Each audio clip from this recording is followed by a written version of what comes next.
17 police visits in 6 months just for coming home. Yeah, welcome back to Montana, I guess. The day Judge Malcolm Stone retired and moved back to his family ranch. He thought he was done with courtroom drama. Turns out, the real trial was just getting started, and this time, he was the defendant. The trouble began the moment his boots hit the porch. A thick envelope from Silver Ridge Estates HOA was stuffed in his mailbox, packed with rules so ridiculous they made Malcolm laugh out loud. Garbage bins needed to be angled exactly 90 degrees from the curb. His vintage 1968 Chevy pickup, visual pollution, and his black mailbox. Apparently, it was the wrong shade of black, number 18, not the approved 17. At first, Malcolm brushed it off.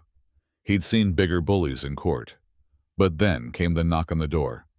Beverly Rusk, president of the HOA, dressed like a suburban dictator with a blazer that had the HOA logo stitched like it was the FBI, rolled up in her beige golf cart and said with a fake smile, "We'd love to see your property better aligned with community standards." She gestured at his hand-built barn, his fence, the trees, even his shed, like they were eyesores on her empire. Then she dropped this line. "You know, Judge, this land has hidden potential, the kind investors dream about unlocking." That's when Malcolm's instincts kicked in. Something was off. He'd reviewed enough shady contracts to smell a scheme. So he started digging, literally and legally.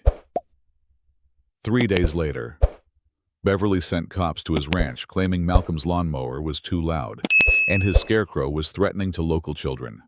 He laughed until he saw the surveillance camera mounted just across the fence line, aimed directly at his porch.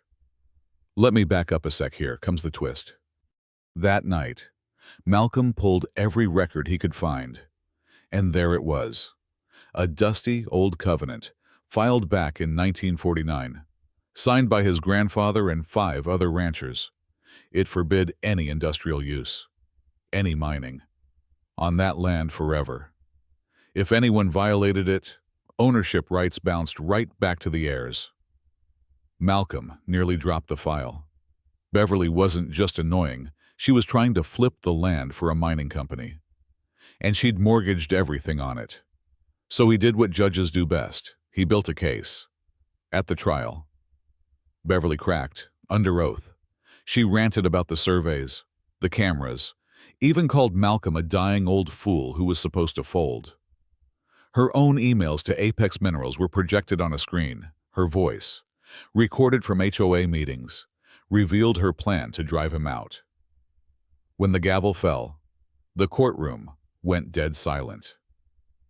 The judge ruled in Malcolm's favor. HOA dissolved.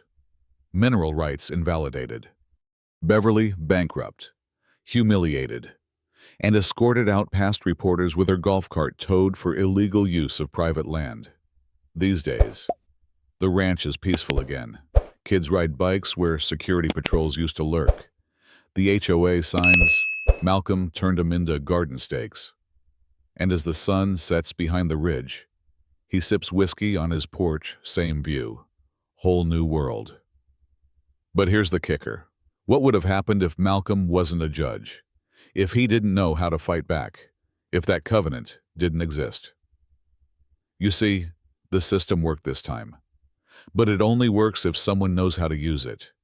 So now I'm asking you, was justice really served? Or did we just get lucky this time? Drop your thoughts in the comments. Is it time to rethink HOA power? Or did Malcolm just win the ultimate game of chess?